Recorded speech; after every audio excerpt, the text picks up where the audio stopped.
Capítulo 14. Deus no íntimo. 2 Coríntios capítulo 6, versos 16, está escrito: Porque vós sois o templo do Deus vivente. Como Deus disse, neles habitarei e entre eles andarei, e eu serei o seu Deus, e eles serão o meu povo. Se você nasceu de novo, o Espírito Santo está vivo e permanente no seu espírito. Onde ele está vivo e permanente? Na sua cabeça? Não. No seu corpo? Em certo sentido, sim, mas não exatamente do modo que pensamos. A única razão pela qual seu corpo torna-se o templo do Espírito Santo é porque é o templo do seu próprio Espírito. Ele permanece no seu espírito e comunica-se com você por meio dele. Ele não se comunica de modo direto com a sua mente. Ele não está na sua mente, está no seu espírito. Ele se comunica com você por meio do seu espírito, que realmente alcança e influencia a sua mente. Mesmo como um recém-nascido em Cristo, ainda confinado à cama, eu sabia coisas mediante o testemunho interior. Nada sabia a respeito de ficar cheio do Espírito Santo e falar em outras línguas, mas nascera dele. Tinha o testemunho, bem no meu íntimo, de que era um filho de Deus.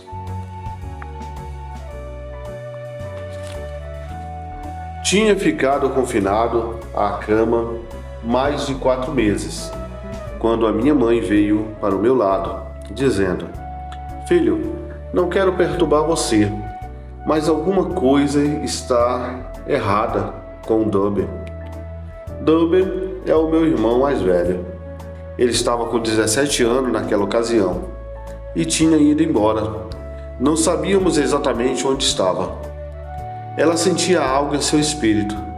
Pensava que Dube talvez tinha entrado em encrencas e estivesse na cadeia.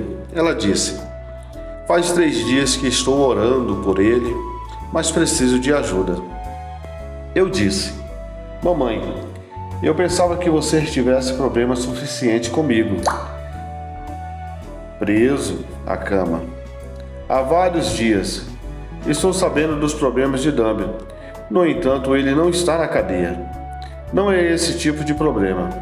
Ele está correndo perigo de vida, mas eu já orei e ele vai vencer. Sua vida será poupada. Eu já tenho a resposta. Na ocasião, eu sabia como obter a resposta a respeito da cura. Passou-se mais de 1 ano antes de eu receber a minha cura. No entanto, algumas coisas eu sabia. Louvado seja Deus. Deus vai ao encontro da pessoa à medida que ela tem fé. 3 dias mais tarde, Dube voltou para casa durante a noite. Era 1983 e não havia trabalho. Os homens estavam na rua, sem emprego. Naqueles dias da Grande Depressão, Dube tinha ido ao Vale do Rio Grande procurar emprego. Não achou coisa alguma. Resolveu, portanto, pegar carona com um trem de frete. Muita gente usava a estrada de ferro ilegalmente naqueles dias, desde a parte mais longínqua do vale até McKinney, cerca de 80 quilômetros do sul de Dallas. Um detetive da estrada de ferro bateu na cabeça dele e jogou fora do trem que estava em movimento a uns 80 a 100 km por hora. Ele foi rolando pela estrada de ferro. Naqueles dias, as locomotivas queimavam carvão e deixavam as cinzas ao longo da estrada. Ele caiu naquelas cinzas e deslizou de costa. É de se admirar que não tenha fraturado a coluna. O acontecido teria causado maiores danos se não tivéssemos sabido do caso mediante o testemunho interior e se não tivéssemos orado. Ele ficou jogado na fossa e voltou ao sentido depois de algum tempo. Sua camisa fora rasgada e o assento de sua calça foi arrancado. Por isso, somente podia viajar à noite. Durante o dia, ficava escondido entre as árvores do campo. Era o período do ano em que se podia achar frutas. E à noite, ao longo dos trilhos em direção a McKinney, Era noite quando chegou em casa. Mamãe colocou-o na cama e ele se recuperou em poucos dias. Mamãe e eu não éramos cheios do Espírito Santo, mas éramos cristãos. Tínhamos um testemunho em nosso espírito de que alguma coisa estava errada.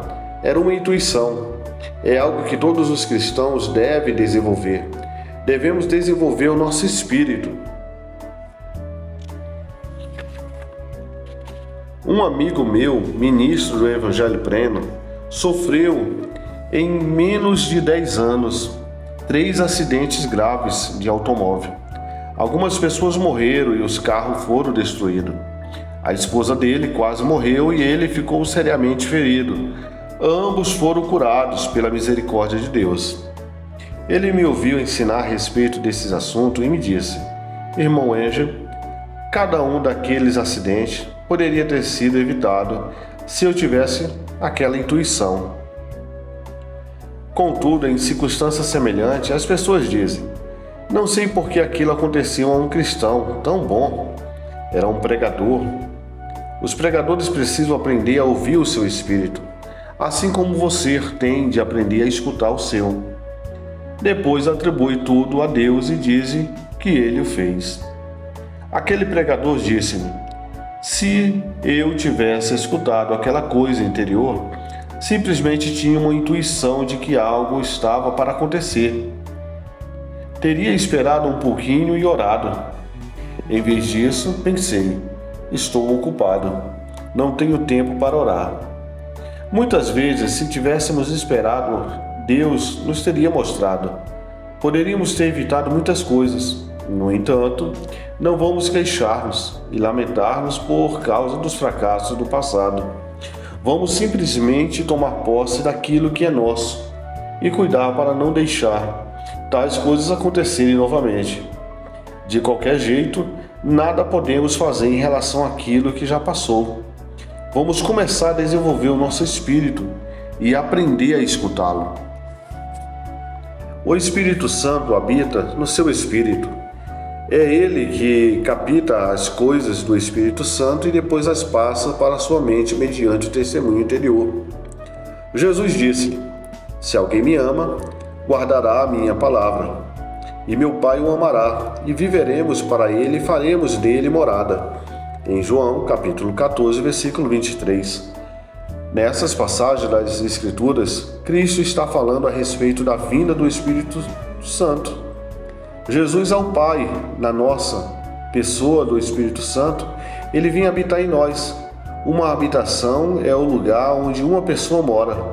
Outra tradução diz que viveremos, com Cristo e veremos para Ele e Ele fará morada em nosso lar. O Espírito Santo, por intermédio do apóstolo Paulo, disse: não sabeis vós que sois o templo de Deus e que o Espírito de Deus habita em vós? 1 Coríntios, capítulo 3, versículo 16. Outra tradução diz: o Espírito de Deus está na casa dentro de você e onde ele mora, em você. A Bíblia Sagrada, no 2 Coríntios, capítulo 6, no versículo 16, diz: porque vós sois o templo do Deus vivente. Como Deus disse: neles habitarei e entre eles andarei, e eu serei o Deus deles, e eles serão o meu povo. Coloque junto esses versículos nas Escrituras. Vamos lá. No João, capítulo 14, versículo 23, 1 Coríntios, capítulo 3, versículo 16 e 2 Coríntios, capítulo 6, versículo 16. Juntando, nós podemos ler: Jesus respondeu e disse-lhe: se alguém me ama, guardará minha palavra, e meu Pai o amará, e viveremos para ele e faremos nele morada. Não sabeis vós que sois o templo de Deus e que o Espírito Santo habita em vós? E que consenso tem o templo de Deus com os ídolos? Porque vós sois o templo do Deus vivente.